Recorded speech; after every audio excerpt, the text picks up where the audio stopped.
Welcome. Thank you so much for joining me today as I share with you three of the biggest myths about caffeine in tea. So, my name is Jenny, and I'm the owner and founder of Sipping Streams Tea Company, and I've been teaching about tea for over 17 years. I'm so glad that you're able to join us today for the Essence of Tea podcast, where I will demystify the misnomers out there that have been cycling over the decades about the truth of caffeine in tea. So, there are many different ideas about how much caffeine is in tea. And I've heard them over the decades. Like I said, the decades, because they've been cycled over and over again in magazine articles, in websites, into published books. And the research does not back necessarily all these myths out there. Did you know that? With my background of working in health and wellness in a physical therapy clinic and then being a high school math and science teacher, I can tell you the truth about tea, but it all goes back to science. So, what is caffeine? Caffeine is a component in the methylxanthines classification, which is a stimulant for the central nervous system. Now, there's a lot of things that people have heard over the years that caffeine is bad for you, or tea has less caffeine than coffee, or black tea has the most caffeine. But those things are not necessarily true. That's why they are myths. So, what are the facts behind caffeine in tea? Now, when I'm talking about tea, I'm talking specifically about the Camellia sinensis plant. And this Camellia sinensis plant is evergreen tea plant that has health benefits. Hundreds and thousands of health benefits because of all of the many components in this plant. Things that help with cardiovascular health, things that help with stimulation of your central nervous system, things that help with oxygen absorption and your respiratory system. So when we talk about caffeine, some of the three top myths about tea are that you can get caffeine-free tea, which is not true. You can get the most caffeine specifically out of black tea. That black tea has more caffeine than any other tea out there. And that the third myth is that you can decaffeinate tea by steeping it longer. Now, some of you might have heard these comments before, but how are they backed by science? Now, there's this huge chain, a molecular chain, that's caffeine. Caffeine is found in many different plants. It's found in cacao, which makes you chocolate. It's found in coffee, which that's what's mostly known for. It's found inside of energy drinks, soft drinks. Now you can get non-carbonated energy drinks that have caffeine in them. Sometimes they're supplemented, or sometimes they're actually used different plant components and put them into these energy drinks to give you caffeine. But you can extract this molecular structure of caffeine that naturally occurs in nature. So the first one, that there are caffeine-free teas. So let's start from the beginning. When we talk about tea, we talk about the Camellia sinensis evergreen tree plant. And that is widely known internationally, globally, around the world as tea. So there's white tea, green tea, oolong, black, and pu'er. 5 types of tea. Now, sometimes there's subcategories like yellow tea and things like that, but the tea plant, this evergreen tea plant, has caffeine in it. It naturally occurs. It's part of its component, the mineral components, things that it creates when it grows up. And there's no way to completely remove the caffeine out of this plant. Now, you can talk about tisanes. Tisanes are herbal infusions such as chamomile, peppermint, and such like that. But those things are not the tea plant. So that's another myth that is out there, that there's caffeine-free teas.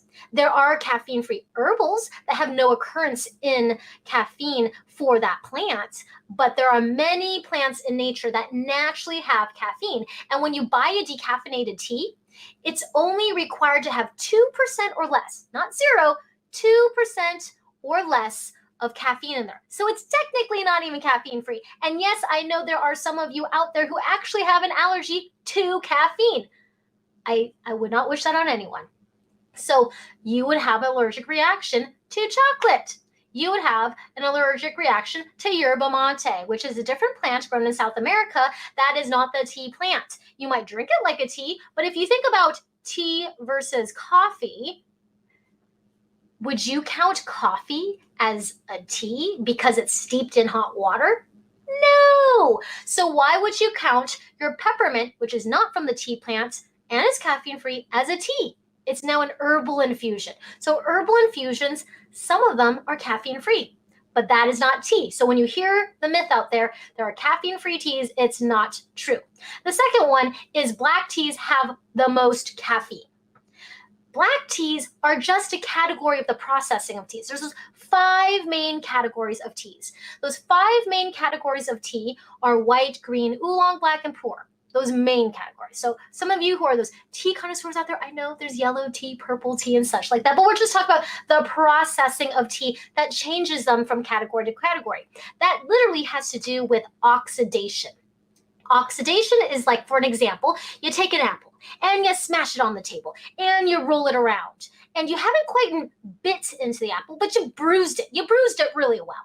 And when you bruise this apple, over time, by the end of the day, you cut into the apple because you want to have some apples with your dinner as like a light dessert. You're going to notice it's all brown. That's called oxidation. Whether you directly break open and cut open the skin of the apple or just bruise it, oxygen is flowing in and out of the membranes of it, right? So that oxidation, that bruising, is what's causing the tea from being a white tea into a green tea to an oolong, black, and pu'er, and some other steps in between there. So those tea categories are purely off of the processing. Now, if they're all from the same plant, the Camellia sinensis plant, then a black tea is from the same plant as a white tea or green tea, could you really say that black tea has more caffeine than white tea? Well, this is where the science of knowing about your teas, your particle size, the seasonality, the cut size, the grade of the tea leaves all matters, because that's a very complex question. Most of the time when people are steeping, for example, a grocery store paper tea bag in a circular disc and steeping their tea in their cup of water, and it gets really strong. If you tear open that tea bag, if you tear it open, you will be shocked and horrified that yes, it is low grade tea leaf and it is loose leaf tea, but you can't get up to 4 steepings that you would get in a very high quality tea. You can't re-steep it because everything comes out right away because of that tiny particle size. I challenge you to rip open one of your favorite tea bags that is not one of those pyramid tea bags, something that you can't see, a paper tea bag. Open it up, see how tiny the particle size is. You might almost think that it is ground up tea leaves. Another myth out there, those aren't necessarily ground up tea leaves. They just happen to be the lowest quality of tea. So when you have a lower quality tea, you have a higher extraction rate because the particle size is smaller, just like your coffee, percolating, dripping down. So you have a strong brewed cup of coffee because the particle sizes are small. You have a strong cup of tea that might have a lot of caffeine in that, typically a black tea, but in the end, that black tea is not going to be re-steepable. It's going to taste like colored water after a few times. So when you think about the particle size, you might think that yes, that 1 cup of black tea was stronger than that fluffy, full leaf white tea, technically cup by cup. But in actuality, that white tea, if it's an early season picked tea, which is the most potent, the first fruits of the season, it will have way more caffeine if you're to do a caffeine analysis for a high-end white tea that's early season picked than a late season, depleted of its nutrients and resources and whatever's left in it, end of the year black tea. So harvesting time really depends on the potency of the caffeine in the plant.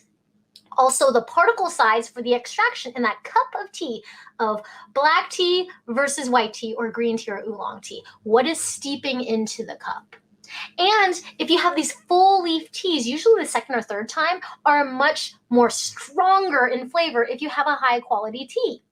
So if you're comparing it to, most researchers are using these grocery store tea bags. Like when you read the research in the Journal of Sports Medicine or whatever it is out there, those research studies, you have to dive into what were the parameters? What was the quality of the tea? Was it an early season pick tea, a late season pick tea? Was it just whatever was like left over on the floor of the tea house factory?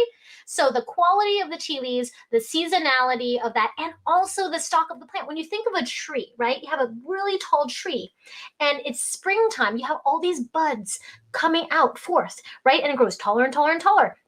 So the most youngest part is like the top when it keeps adding on more and more new branches. But if it's a mature, really old branch of the tea plant that's just barely hanging in there and it's just aging out, right? Kind of like some of you who make kombucha. It's just really old. It's kind of there. It does a little bit of work, but the potency isn't there. It's not going to have as much caffeine as a very young, vibrant new tea leaf. So when you look at the science behind that and the horticulture of the tea plant, that is what you have to think about. And then the third huge myth out there about caffeine in tea is that if you steep it longer, you can make more of the caffeine come out of it. You can decaffeinate your teas. Have you heard that one before? Write in the comments below if you've heard that myth before too. So number one, we have black tea is the most caffeinated. Not true. Caffeine-free teas exist.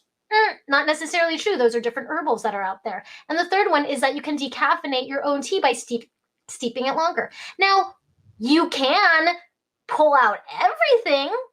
You can pull out the flavor and you can steep your tea for so long and rinse it out and wash it out. And then the different steeping will have less caffeine in it. A, if it's a really low quality tea, it's not even going to have any flavor for that second steeping. Or B, you're taking a full leaf tea, you're steeping the heck out of it, rinse it out, throw it away, and so you can have watery looking high quality tea leaves. You've just pulled out everything else. All the components, all the nutrients, the essential oils, all of those, the polyphenols with dumping it down the drain to begin with. That caffeine is a complex molecule that is attached to everything else that makes up the tea plant. So can you decaffeinate your cup of tea? Yeah, if you're just trying to make a cup of water. So there you go. 3 of the biggest myths about caffeine in tea. And so in actuality, caffeine, dry form, like picking the tea leaves versus a coffee berry pit, dry form to dry form, tea actually has way more caffeine than coffee does if you have a caffeine analysis done to it. But when you're drinking it in the final cup, typically the tea aficionado out there will be steeping their teas multiple times and slowly the caffeine drips out more and more and more, which with each sequential cup, right, that has been brewed. So you have this even keel of caffeine extracted into your cup of tea versus just getting your coffee percolated or a shot of espresso and forcing everything out of it right away. If you want to learn more about tea, I highly recommend that you subscribe to our YouTube channel. And make sure that you hit the bell and get the notifications so you don't miss a thing.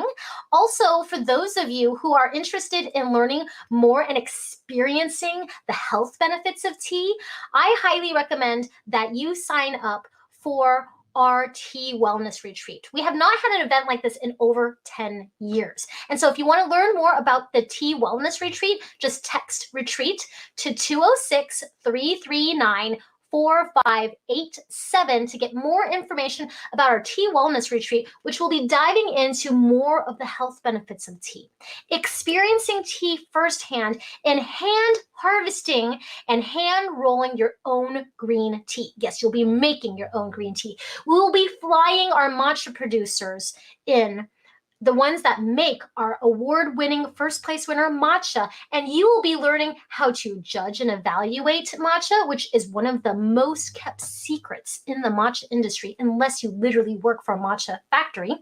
And you will be able to hand grind your own matcha powder.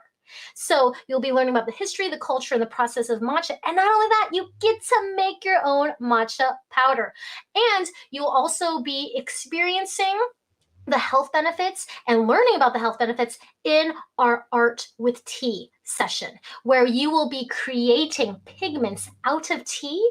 And as you're making these beautiful watercolor paintings and putting your energy and your soul into creativity and pouring it out, I will be teaching you as you'll be sipping these teas and learning all about the health benefits of the different teas you use to paint with. And also, we will also have a nationally certified cheese professional. So you'll be learning about the art and science of cheese and tea pairing, learning about the little things like seasonality and how that changes the cheese, or what the cow or the goat has grazed on, and how you pair that even with different temperatures of tea. The art and science of this culinary experience that we call cheese and tea pairing with our nationally certified cheese professional. So if that excites you and you're interested in a 2-day tea culture immersive program, I invite you to text in right now, retreat, one word, retreat, to 206-339-4587. I can't wait to see you on our next episode of the Essence of Tea podcast.